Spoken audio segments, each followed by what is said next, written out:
Ladies and gentlemen, good day and welcome to Ventive Hospitality Limited's Q4 FY 2026 earnings conference call. As a reminder, all participant lines will be in the listen-only mode. There will be an opportunity for you to ask questions after the presentation concludes. Should you need any assistance during this conference, please signal for an operator by pressing star and then 0 on your touchtone telephone. The audio archive, transcript, financial statements, and other documents related to the quarter will be available on the company's website.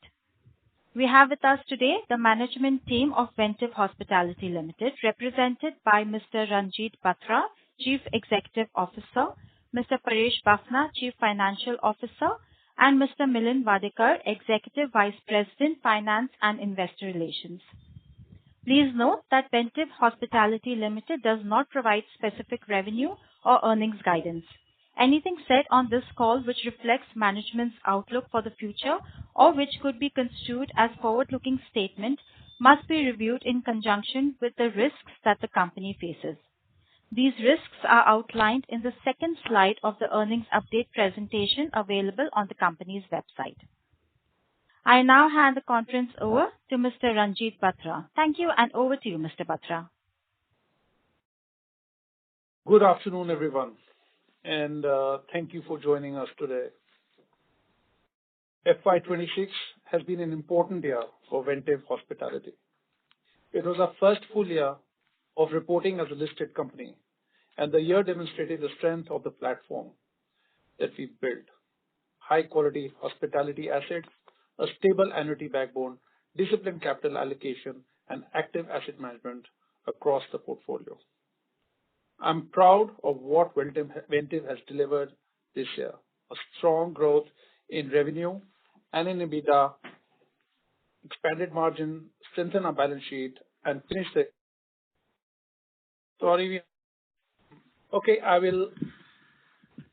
I don't know where anyone could hear, but I'll start again. It was our first full year of reporting as a listed company, and the year demonstrated the strength of the platform that we've built. High quality hospitality assets, a stable annuity backbone, disciplined capital allocation, and active asset management across the portfolio.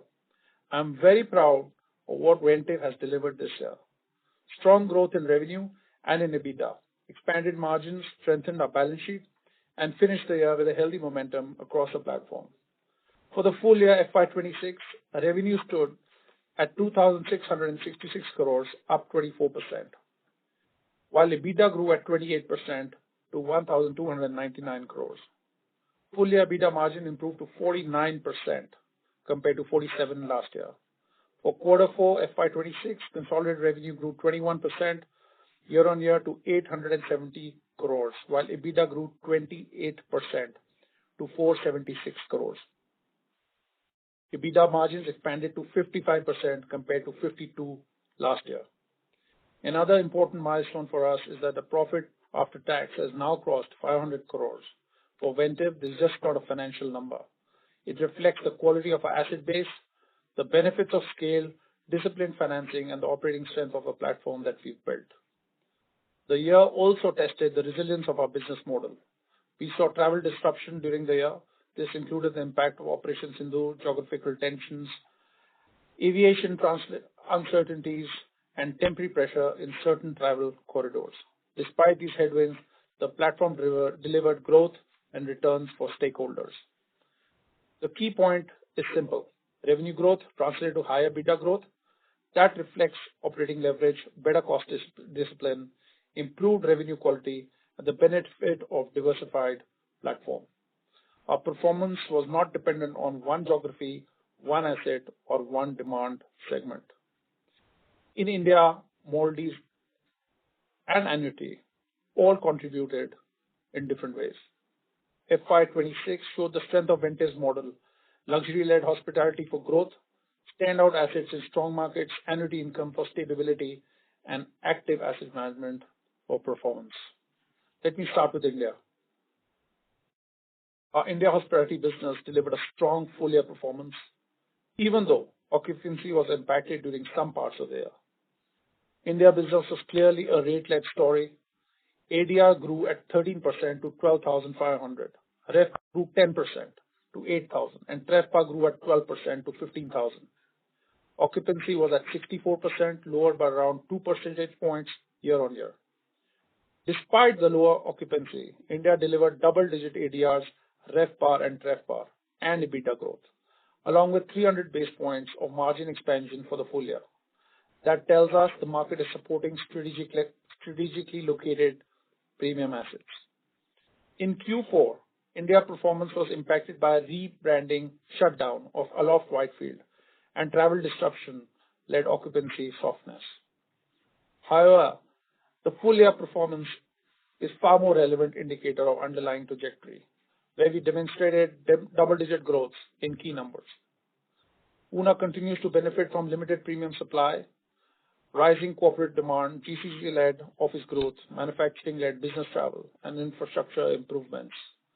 Bangalore also remained well-placed because of our presence in the city's strongest office-led micro markets such as Whitefield and Outer Ring Road. So the India story is not simply about broad city exposure, it's about being in the right micro markets with the right brands, quality asset management, and top asset quality. Turning to Maldives, FY26 was very strong year for our Maldives portfolio. Revenue grew 31% to 1,133 crores, while EBITDA grew 42% to 398 crores. EBITDA margins improved 35% compared to 32% last year. This was an important year for Maldives portfolio. Occupancy improved by 5 percentage points to 63%, and TRevPAR was at 60,000 rupees. The performance reflects both the recovery in demand and strength of our specific assets within this destination. Importantly, the performance is not only driven by Raya's consolidation. Same-store revenue grew 15%, EBITDA grew 29%, and TRevPAR grew 15%. That is a strong validation of the portfolio. In Q4, Maldives revenue grew 18% to 421 crores. EBITDA grew at 19% to 198 crores, and margins remained strong at 47%. Occupancy improved to 75%, which is up 3.3 percentage points, while TRevPAR grew at 18% to 91,000. There is always market commentary around Maldives, especially when there are geographical developments, aviation-related disruptions, or shift in source markets. We look at it practically. Maldives remains a globally recognized leisure destination with limited and unique island supply, improved airport infrastructure, and a huge diversified international base feeder market. Our performance this year included same-store growth, reinforces that high-quality resorts continue well perform in that market. Raya is now contributing meaningfully to the portfolio and gives us all-inclusive offering that addresses a different customer segment. At the same time, Conrad and Anantara continue to occupy the luxury end of the market. This gives us a broader portfolio within the destination without diluting the positioning of our luxury assets. At the total hospitality level, FY26 was a landmark year. Hospitality revenue is now close to 2,000 crores on its own. This is a meaningful scale-up of the platform and gives us a stronger earning base as we enter the next phase of growth. Hospitality EBITDA also grew meaningfully during the year, with margins improving by 300 basis points. This reflects the operating leverage in the portfolio, stronger revenue quality, and disciplined cost management across India and Maldives. For us, this is an important milestone. Ventive is no longer just a collection of high-quality assets. We are now operating a scaled hospitality platform with multiple growth engines, clear portfolio logic, and increasing financial strength. Moving to our annuity business, which continues to provide stability. For FY26, annuity revenue was 505 crores, up 4%, while EBITDA was 452 crores, up 3%. EBITDA margin remained at 90%. This stable earning base remains a key strength of Ventive. It gives us predictable cash flows, improves resilience through cycles, and supports disciplined investment in hospitality growth.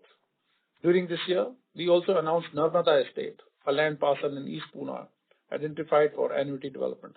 This will further strengthen our stable cash flows backbone in the market we understand well. FY26 was also an active year for portfolio sharpening for future growth. We acquired Hilton Goa, adding a high-quality leisure asset in India's strongest hospitality market. We completed Soho House transaction, giving us exposure to membership lifestyle-led hospitality platform. We also added Sol de Goa, a small boutique hotel, deepening our presence in Goa leisure market. We also announced Narmada Estate, which I just spoke about.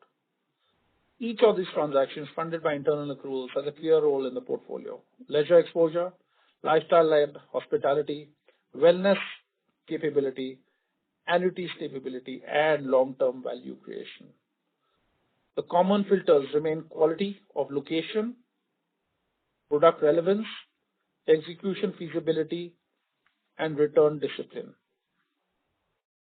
We are not pursuing growth for scale alone. Each addition is being assessed against return thresholds, funding discipline, execution complexity, and fit within the wider platform.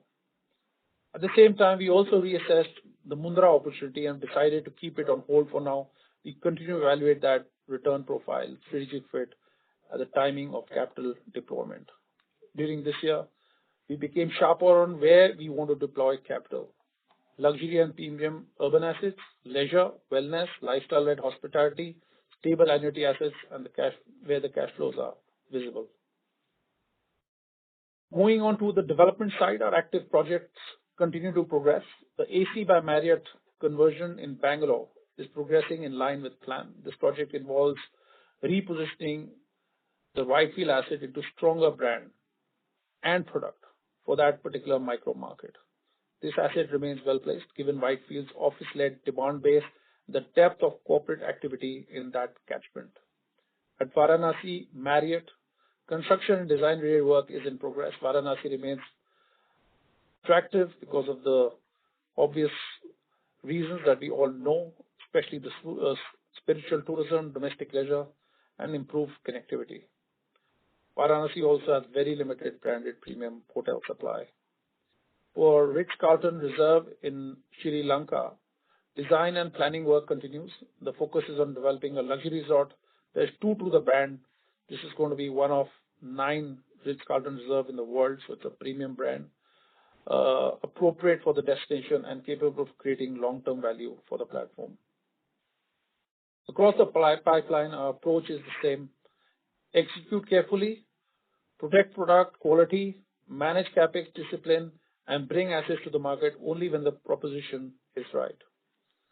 Moving to the sector outlook, the broader hospitality cycle remains healthy, but performance is becoming more specific to asset quality, location, and micro market positioning.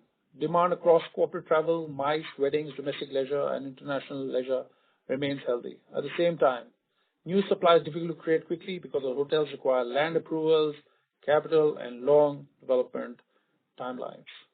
For Ventive, the combination is clear. India gives us pricing power in strong micro markets. Maldives gives us global leisure exposure. Annuity gives us stability. And our balance sheet gives us flexibility to grow with discipline. Our growth also supports local employment, destination development, vendor ecosystem, and tourism infrastructure in the markets where we operate in a responsible way. As we move into FY27, our priorities remain unchanged: grow RevPAR, grow TRevPAR, improve margins through active asset management, execute our pipeline carefully, and pursue acquisitions only where the risk-return equation is attractive. We will continue to work with our brand partners who bring quality, reliability, innovation, and execution discipline, because these are critical for both guest experience and asset performance. With that, I request Milan and Paresh to take you through financials and balance sheet in more detail. Thank you, Ranjit. Good afternoon, everyone. To assist with the interpretation of our financial performance, I would like to highlight the following regarding prior period comparatives. As informed earlier, the company completed several portfolio acquisitions in August 2024. Consequently, the historical financial statements do not include the financial results of those entities. To facilitate like-to-like comparison, we have prepared pro forma financial statements reflecting the impact of these acquisitions as if these acquisitions were acquired on April 1, 2024, based on internal MS. The pro forma financials for 12 months of FY25 include the revenues, operating costs, and EBITDA contributions from these acquired entities. As a result, the reported statutory financials will differ from the pro forma figures referenced in our commentary, press release, and earnings presentation. However, the prior year comparative for Q4 FY25 is based on actual reported financials. We continued our strong growth trajectory in Q4 FY26 across our hotels in India and Maldives. As highlighted earlier, Q4 is typically our strongest quarter in both markets, and we were on track in January and February 26 to report record quarterly and annual ADRs, occupancy, revenue, EBITDA, and EBITDA margins. However, geopolitical developments in Middle East and traveler restrictions advisories from US and Europe impacted growth to some extent. Despite these challenges, supply chain issues, and restricted travel from key source market, we are pleased to report industry-leading performance across financial metrics. Our proactive strategy of diversifying source market for Maldives and leveraging Pune's unique positioning combined with tight cost controls helped us to drive highest ever Q4 FY26 numbers. Before diving into financials, note that Pune's demand drivers go beyond IT, fintech, and GCCs. The city has a strong manufacturing base with business travelers from South Korea, Japan, and Southeast Asia. This helped offset occupancy pressure and drive double-digit ADR growth in our India hotel portfolio. Now let me walk you through the key financial highlights. As the hospitality industry sustains its long-term growth trajectory backed by favorable demand-supply dynamics, our Q4 FY26 results underscore the strength of our diversified portfolio and strategic agility. The consolidated revenue for the quarter stood at 870 crore, representing a 21% year-on-year growth. Consolidated EBITDA grew 28% year-on-year to 476 crore, with EBITDA margins expanding to 55% compared to 52% in Q4 FY25. The results include a foreign exchange gain of 74 crore in Q4 FY26. Adjusting for foreign exchange gain in both periods, the underlying EBITDA growth for the quarter was 8%. Our financial year 26 performance underscores the momentum and growth potential of hospitality industry driven by strong demand dynamics and strategic execution.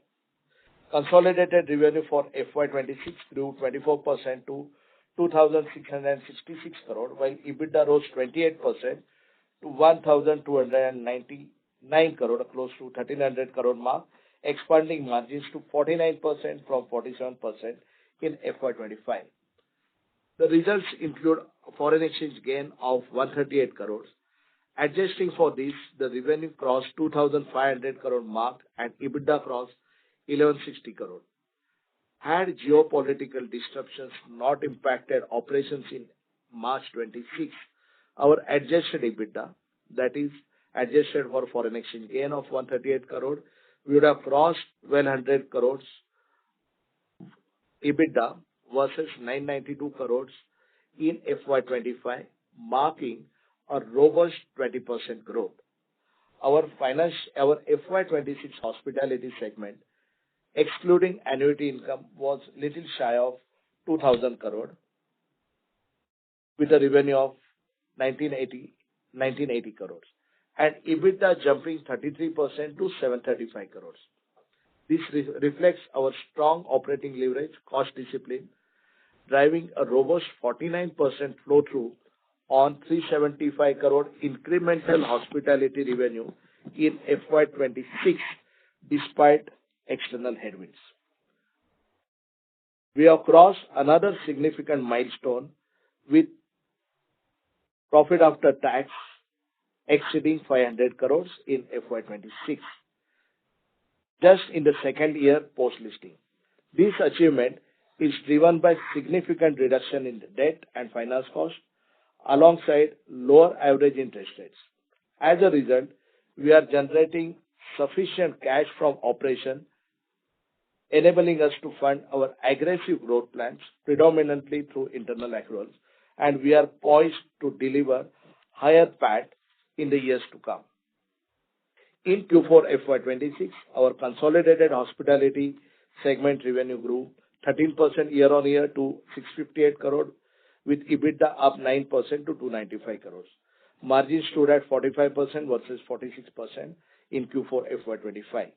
In India, hospitality revenue grew 5% year-on-year to 238 crore, but EBITDA declined 7% to 97 crore due to certain one-off items. Specifically, in Q4 FY25, we had booked 8 crores of government grant versus 2.5 crores in Q4 FY26. Adjusting for incremental government grant and 1.5 crore electricity credit, our adjusted EBITDA for Q4 FY25 was 96 crore. In Q4 FY26, we received 5 crore debit for past period electricity cost. Netting off these one-off expenses, our adjusted EBITDA for Q4 FY26 is 102 crores, reflecting a growth of 6% year-on-year with a healthy 43% EBITDA margin. India ADR jumped 12% year-on-year to 14,020 rupees in Q4 FY26, a testament to Pune's growing stature as premier business destination. Notably, ADRs are now on par with gateway cities, despite our portfolio concentration in Pune. RevPAR rose 8% year-on-year to rupees 9,634, as occupancy dipped slightly to 69% versus 71%. To elaborate on Pune's growth potential, ADR for our 4 Pune-based hotels, that is Ritz-Carlton, JW Marriott, Marriott Suites, and Courtyard by Marriott, averaged at rupees 15,152 in Q4 FY26, comparable with ADRs of hotels in gateway cities. This underscores Pune's market strength. With strong commercial absorption underway and growing demand, we are confident of ramping up occupancy to 75% in the medium term. Looking ahead, Ventive's India portfolio has significant headroom for occupancy growth, coupled with sustained double-digit ADR growth. This positions us well to deliver low-teen revenue growth and high-teen EBITDA growth in the medium to long term. Meanwhile, our Maldives hotels delivered stellar results. Revenue grew 18% in Q4 FY26 to 421 crore, with EBITDA rising 19% to 198 crore on the back of occupancy climbing to 75%. Driving this strong performance, RevPAR jumped 18% year-on-year to 90,818, a clear indication of Maldives market's resilience and our hotels' ability to capture high-end demand. With luxury travel to Maldives remaining robust, our focus strategy in premium island resort market continues to pay off. To highlight further, Maldives occupancy for FY26 for our Conrad and Anantara was 61% versus 57% in FY25, and we are on track to achieve occupancy north of 65% for these resorts in the medium term.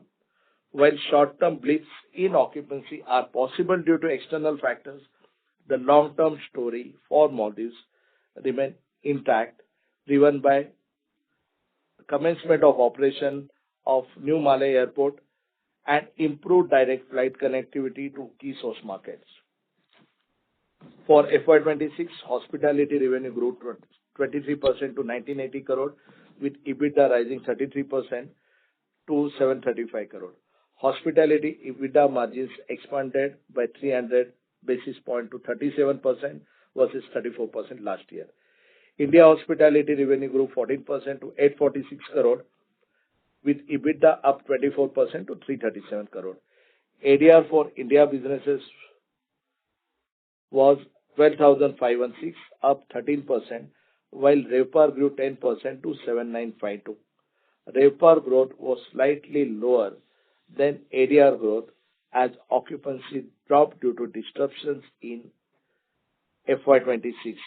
That was Operation Sindoor in Q1 FY26 and geopolitical tensions, travel disruptions in Q4 FY26. For Maldives, revenue jumped 31% to 1133 crore, with EBITDA up 42% to 398 crore. Margins improved to 35% versus 32% last year. In Q4, annuity revenue was 127 crore, up 2%, while EBITDA was 113 crore, up 2%. EBITDA margin was 89%. For FY26, annuity revenue was 505 crores, up 4%, while EBITDA was 452 crores, up 3% with margin at 90%. I now request Paresh to take you through debt, liquidity, and balance sheet position. Thank you. Good evening, everyone. FY26 has been an exceptional performance with results that demonstrate both the strength of our platform and a disciplined approach to value creation. This has translated into healthy cash generation and continued balance sheet strength. Our balance sheet remains a strategic asset, giving us flexibility to invest for committed capex and selective acquisitions. As of March 31st, 2026, our gross debt stood at 1,999 crore, comprising 1,232 crore of rupee-denominated debt and $81.44 million, equivalent to 766 crores of offshore debt relating to the Maldives portfolio. Our cash and cash equivalents stood at 511 crores, resulting in net debt of 1,484 crores. Our net debt to EBITDA was 1.14x compared to last year 1.7x. During the year, we reduced the average cost of debt, which stood at approximately 7.3% for Indian borrowings and 6.2% for USD borrowings, compared with 9.5% and 8.3% respectively at the beginning of the year, which has resulted in saving of approximately 20 crores. Along with EBITDA growth, our interest coverage has improved significantly and strengthened our ability to fund growth through internal accruals. We continue to hold strong credit ratings with CRISIL AA stable at Ventive and AA.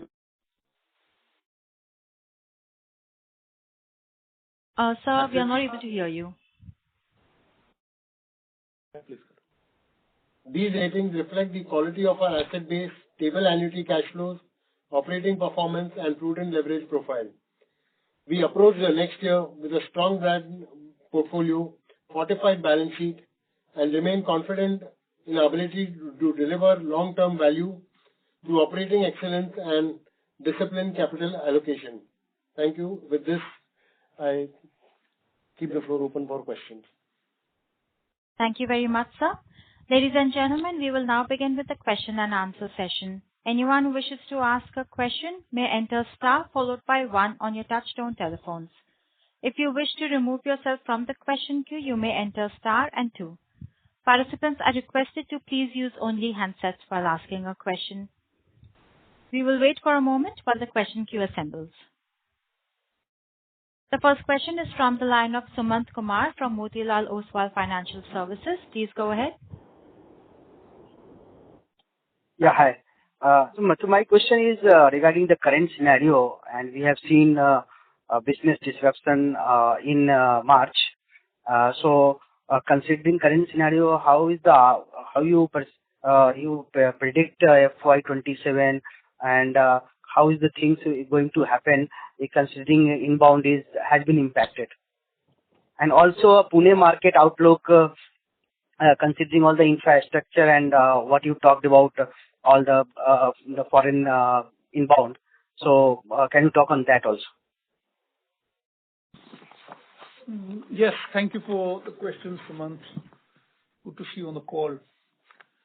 FY27 outlook. I think the good news here is that the FY26 showed that our platform can absorb disruption very clearly and at the same time still show growth. So far at this stage we have visibility of only Q1, and while there is some volatility, I don't think at all that this will derail the quarter for us for sure. On a broader picture, I feel and as and when the situation normalizes, Ventive can, in my view, deliver low teen revenue growth and high teen EBITDA growth.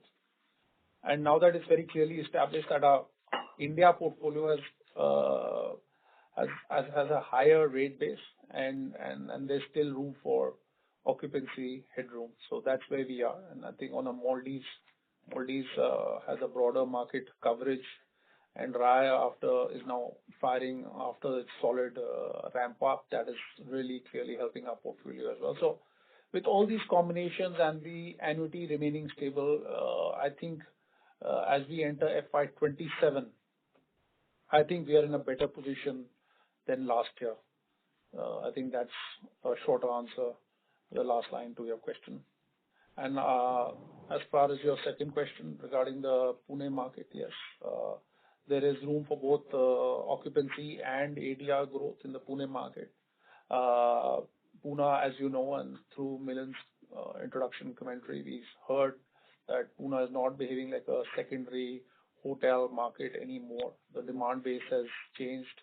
The GCC, it becomes a GCC stronghold. Just to give you an example, India has about 50% of the global GCC market, and Pune has about 20% of that, which is very, very healthy. And that also further combines a very unique platform for Pune, where it enjoys multi-structural platforms to, for example, the IT, financial services, manufacturing, MICE, weddings. They're all combined together, improving a huge amount of improving infrastructure, and they all combine to contribute to higher occupancies and ADR. So Pune is a great story.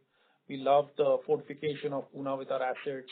We are very well spread geographically with different products, different price points, and we pretty much control the luxury market, which I've said in my past calls as well, to the tune of north of 65%, which gives us, Sumant, a very strong pricing power and demand capture. So this is, I might be speaking too much on Pune, but I have a strong belief on a personal level on the market itself.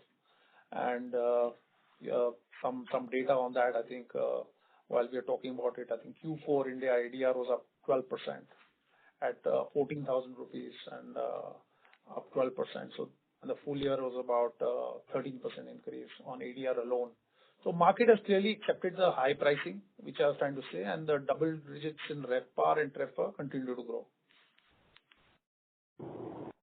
So when we talk about March, and we have seen the business loss in March because of lower inbound. So how much business has recovered in April month? Number one. Number two, when we talk about lower teens top line growth, you're talking about, I hope you are talking about India also. And also, is there, because of the lower base, because in Q1 FY26 we have operations in Indore, and there was a business loss in that quarter also. So considering all the factors, can you talk on how the business recovery happening in the month of April and May? So like I said before, Sumant, I think we have a good visibility of this quarter. There has been some displacement business coming in from March, which I can clearly see, and we've given credit lines on a lot of group bookings, MICE events, etc., which is formalizing in this quarter, which is very healthy. And of course, there was a lower base, like you rightly pointed out, because of operational Sindhu last quarter. So that will obviously give everyone in the industry a big jump. But we are seeing a very healthy quarter, and we are seeing that while the geopolitical uncertainty continues, our portfolio being well diverse is showing a lot of resilience, and I'll be very proud to announce next quarter results as well. But yeah, overall, we are moving northwards. Thank you. Thank you so much, Ranjit. Thank Pleasure. you.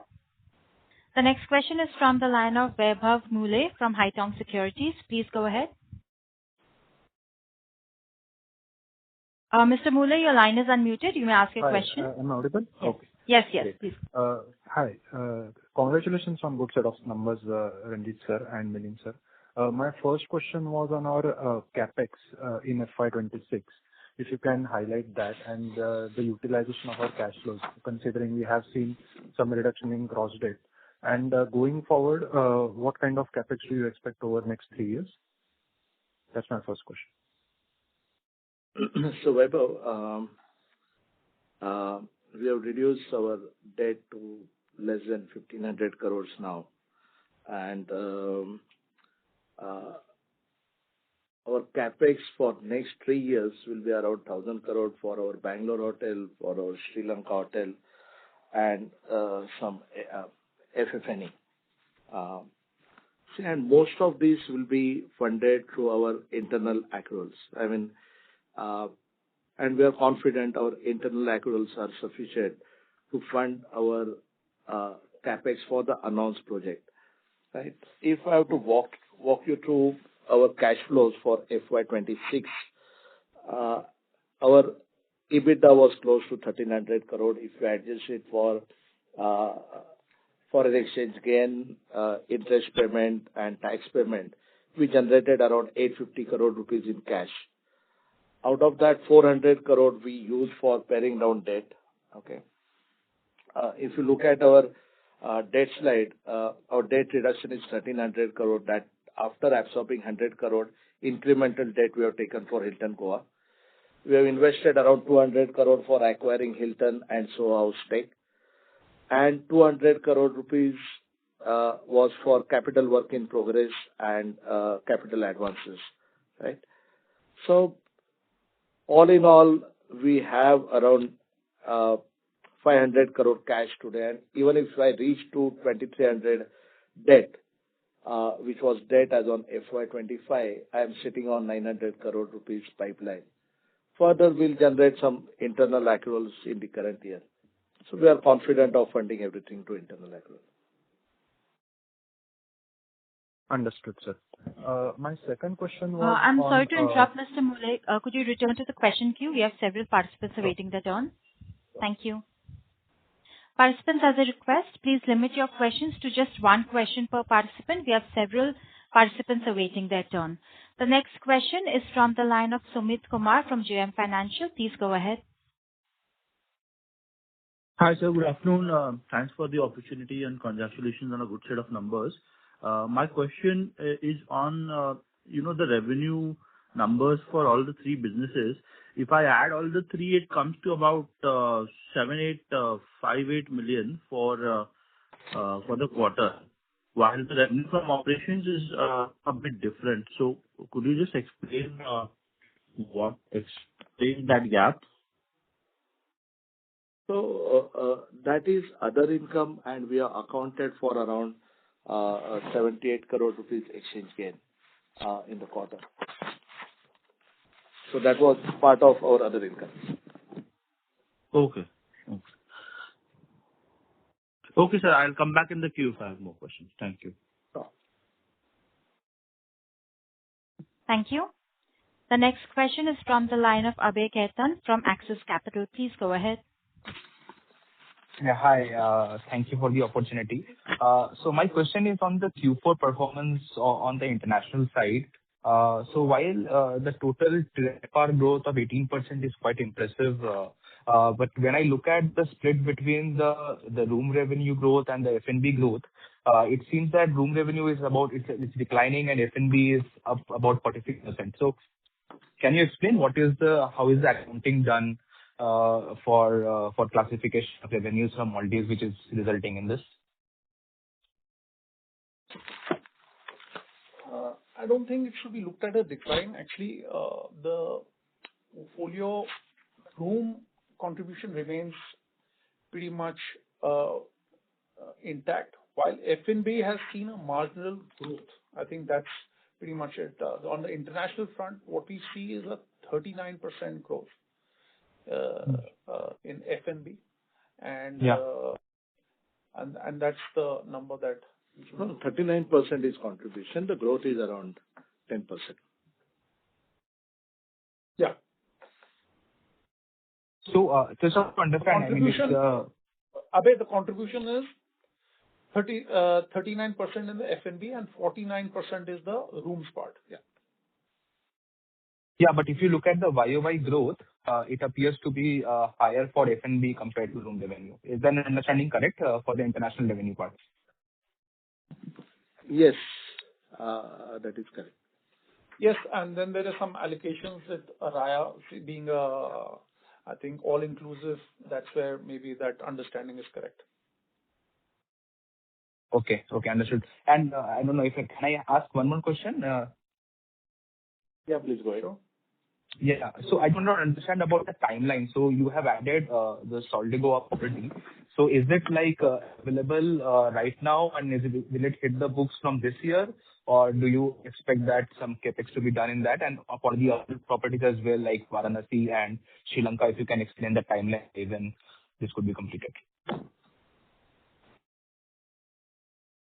Yeah, I mean, Soldigo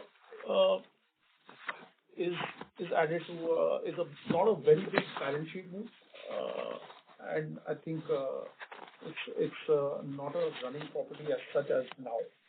So this is an addition to the Hilton property that we bought in Goa, and it will also work within the same framework under a different brand but the same management. That's how we structured it. So this is a 21-key boutique resort, and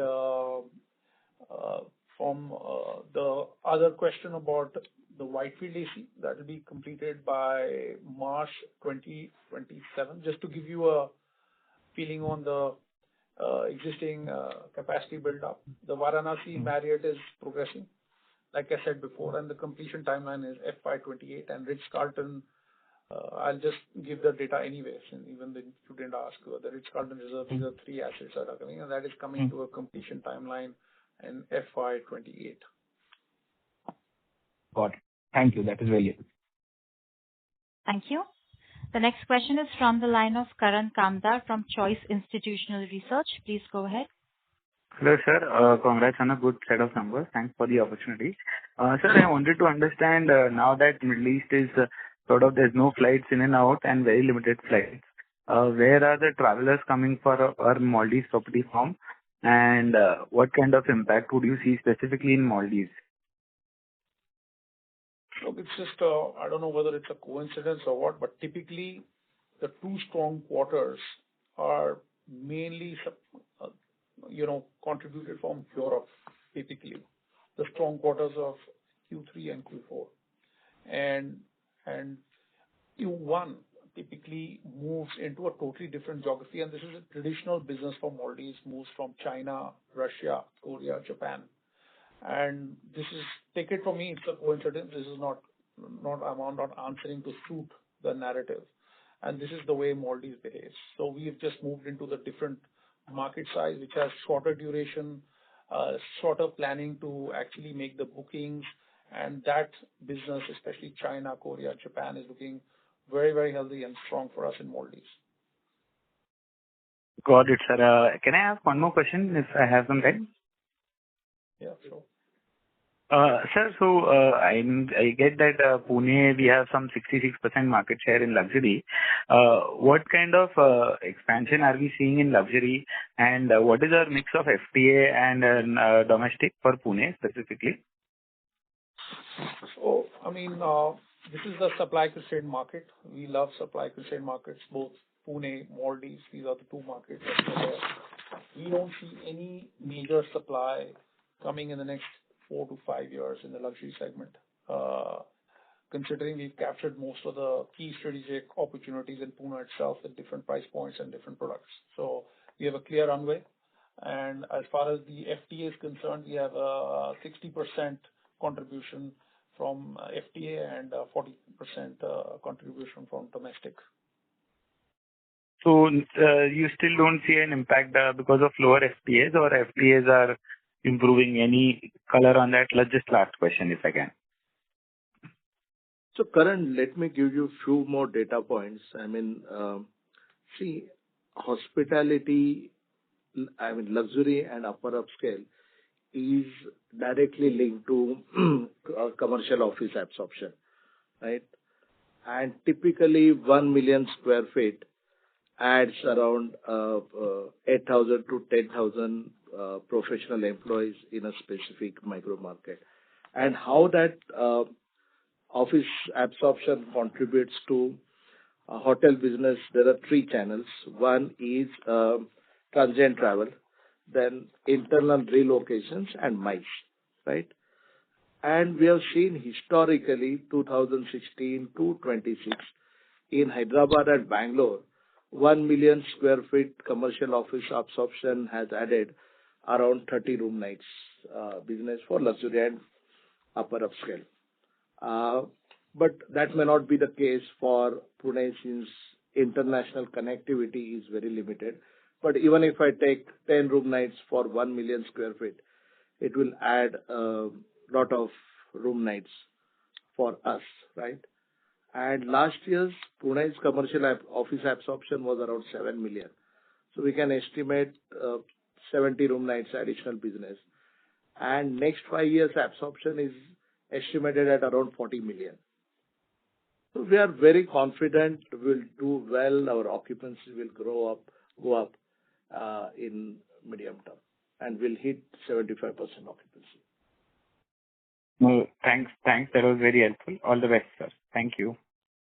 Thank you. Also, Karan, just to add, I mean, the FTA question I get asked for a long time, but if you really do a little bit of a deep dive into the kind of companies that are operating out of Pune, there is dependency on the US market and European market, but there's also a heavy dependency on the Japan, Korea market, especially because of the automobile and auxiliary market that we have. We're just seeing the biggest base of Hyundai being based and coming along in Pune, along with a lot of auto parts and auxiliary units. So this has been typically the Pune story, and there's not heavy reliance on the US market at this stage.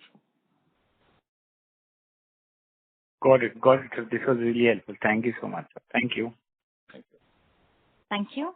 The next question is from the line of Samarth Goel from Choice Institutional Equities. Please go ahead.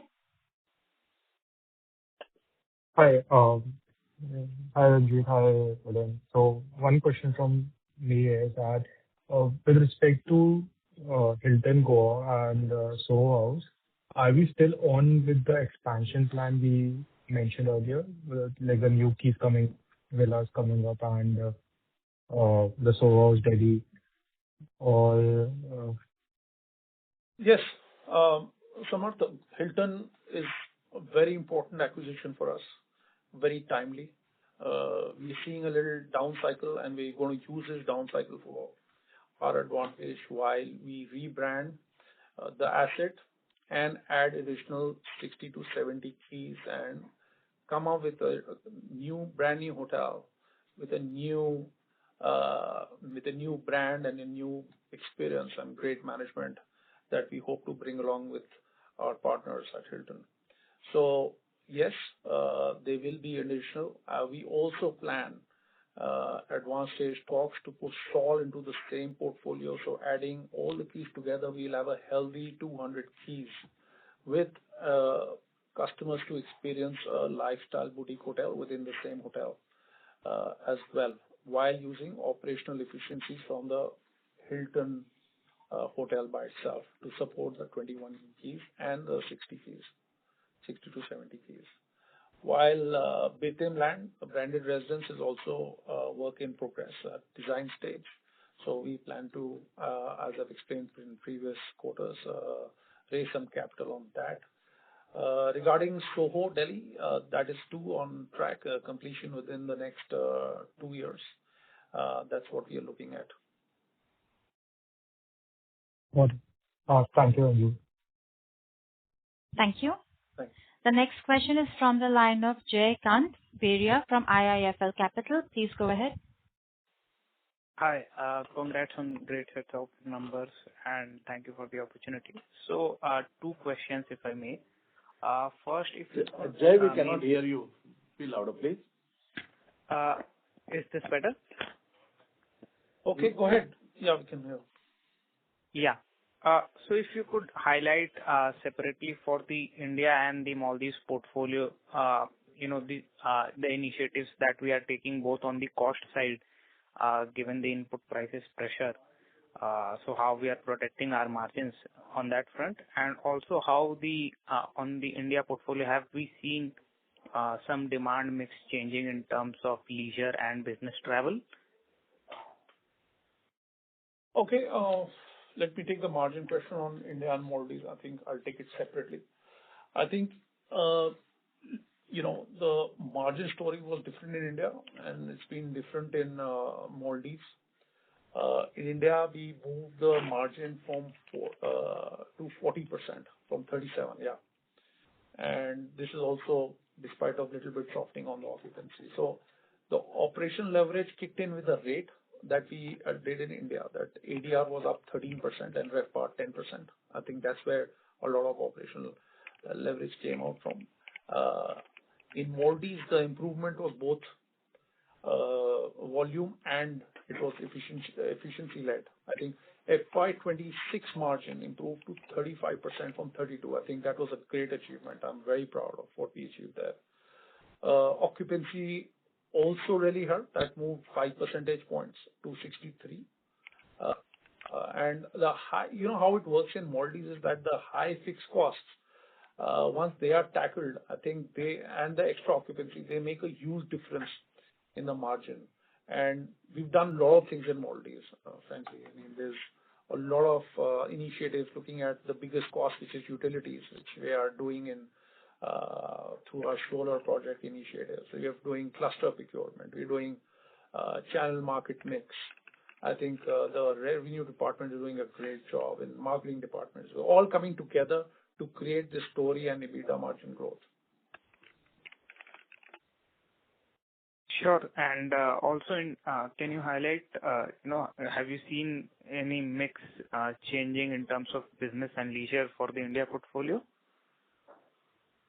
So, we primarily are business hotels in India, and it's very typical. We are not seeing much change. We might, like I said before, seeing shift of business moving forward. Q1 is looking very healthy. I don't see any great signs of business shift, whether it's FTA or domestic or any segment shift that is happening. That is continuing as pretty much at the same breakups that we've historically seen. Sure. And just a final one, if I may, can you give some more color on the Mundra asset in terms of when we should pencil in that asset coming into the operations? Okay. So Mundra is, like I said, is currently on hold. We reassessed that opportunity, and I think we felt that the timing and the return profile can be put at a later stage. It needs further evaluation. Therefore, we thought it's important to inform. And at the right time, we will take that call. But at this stage, we will put it on hold and deploy our capital on other things as well. Sure. Thank you very much. Thank you. Next question is from the line of Achal Kumar from HSBC. Please go ahead. Yeah, hi. Thanks for the opportunity. I have two questions actually. So one, going back to the international business. So basically, if I look at the traffic data in Mole, according to the Maldives immigration, I guess the April traffic was down almost 25%, and the first 10 days of May was down 15%. So I don't know. I mean that seems a bit of a difference from what you were saying about the business. So can you please talk about that? And also, what is the situation with the diesel? Because I think Mole runs on the diesel, and if I remember it correctly, previously you mentioned that diesel situation is very tight. So how do you see that? And my second question is on the domestic business. So you mentioned about the operating leverage and still your India hospitality business, while your revenue was up 3% in the Q4, EBITDA was down 7%. So actually, where was the pressure coming from? Why the EBITDA was down while revenue was slightly up? So can you please give a bit of a color on that? So, Ajal, let me take your second question first. I've explained on why EBITDA was down. I mean, we had one-offs in both quarters. Last year, we had one-off income. So my EBITDA was on the higher side. If I adjust that, around 7 crore I have to knock off from that. So reported EBITDA was 104 crore. Adjusted was 96. And this quarter, we have taken one-off expenses of around 5 crore rupees. So my adjusted EBITDA is 97 plus 5, that is 102. So there is 3% growth. And revenue, we are showing growth. My RevPAR growth is 8% for India. Mm-hmm. I think that answers the decline, and I think I'll take your other question. I think you mentioned about some data. I think, Ashil, typically this is a weak quarter anyway for Maldives, and there is, I can't deny, some air connectivity disruption, especially from the Middle East. So maybe that's what the data that you're referring to. At the same time, I'm seeing different data as well. I'm seeing more flights coming in from especially Russia and China, and direct connections that are coming in. The new flights that just started from Australia and Malaysia. So this will continue to juggle as we navigate this uncertain times. And to be honest, the holiday makers don't cancel till the writing was on the wall, then they have to cancel. We've seen a lot of cancellations. We've also seen a lot of uplift at the same time of people continuing their holiday as planned. Regarding your other question regarding diesel, was that the question? What was that specific question, Anshul? Yeah. Yes, sir. My question was around the diesel situation, because I guess previously, according to my discussion with you, I guess you mentioned that diesel situation is very tight, and especially since Mole runs on diesel, any shortage would be a major risk. So what is the situation with diesel? But then on the Yeah, I mean, situation is that we mitigated at least 1.5 to 2 months with our existing supplies that we had on our island. Going forward, we will see and wait and watch how the diesel pricing gets readjusted in Maldives. And to give you a direct answer, will this have an impact? Yes, it will have an impact. But it's exactly how hard or when, it's a little bit difficult to say at this stage. Right.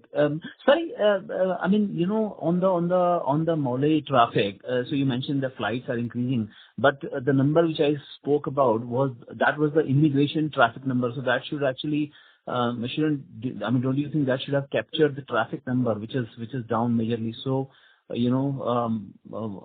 have to study which immigration number is this, because sure, the new airport has opened. Are you checking quarter versus last quarter? Or what data is this? Year on year. This is year on year. Yeah, sorry.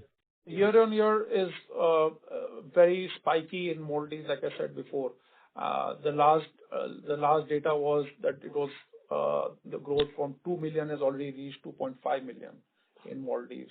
That was the last data. But there is no counter argument. There will be some disruption on movement in Maldives, just like any other place in the world. And Achal, impact could be different for different categories of hotel. It could be different for high-end hotels, luxury hotels, mid-scale hotels? Absolutely right. To Milan's point, and I'm not trying to be over defensive here, Achal, but we saw similar volatility in the COVID times for Maldives, but the high-end resorts actually had no dips whatsoever. So they were not price-sensitive customers, and we, sometimes rerouting through different channels, customers are reaching their destinations, not an issue for Maldives. Maldives is connected to 90 different destinations through about 45 direct flights. Sure. Perfect. Thank you so much. Thank you. Ladies and gentlemen, that was the last question. I now hand the conference over to Mr. Ranjit Batra for closing comments. Okay. Thank you for your questions and continued engagement. FY26 has been a milestone for Ventive, as we all have seen. It was our first full year of reporting as a listed company, and we delivered performance that reflects whatever we set out to achieve, whether it's quality, resilience, and scalability of the platform. We delivered 24% of revenue growth, 28% EBITDA growth, and expanded EBITDA margin to 49% despite travel disruption and geopolitical uncertainties during the year. We also crossed 500 crores at PAT, which is an important milestone for the company and strong marker for our progress as a listed platform. Our hospitality business is now close to 2,000 crores in revenue on its own, with 33% EBITDA growth and 300 basis points of margin expansion. India delivered a rate-led year. Maldives delivered strong occupancy and RevPAR growth, and annually continue to provide high margins stability. We also used the year to sharpen our portfolio through acquisitions. Hilton Goa, Soho, Sol, the Goa, Narmada Estates, each strengthen the platform in different ways. Leisure, lifestyle, wellness, and annuity-led growth. The portfolio today is stronger, more diversified, and more focused than it was a year ago. As we enter FY27, we do so with a stronger earning base, sharper portfolio, and a clear focus on execution. I want to thank our teams across India, Maldives, corporate office. Result reflects thousands of daily decisions taken by our hotel teams, commercial teams, finance teams, asset management teams through a year that had more than its fair share of disruption. As we see scale, our biggest advantage will remain the quality of our people, the consistency of our guest experience, and the operating culture we build across our brands, geographies, and formats. I also want to thank our operating partners, vendors, and other stakeholders who work closely with us through the year to deliver the both guest experience and financial performance. I want to thank our teams across India, Maldives, and the corporate office. These results reflect a great deal of involvement from each and every member. Thank you once again for joining us today. We look forward to speaking with you next quarter. Thank you very much, sir. On behalf of Ventive Hospitality, that concludes this conference call. Thank you all for joining us, and you may now disconnect your lines. Thank you.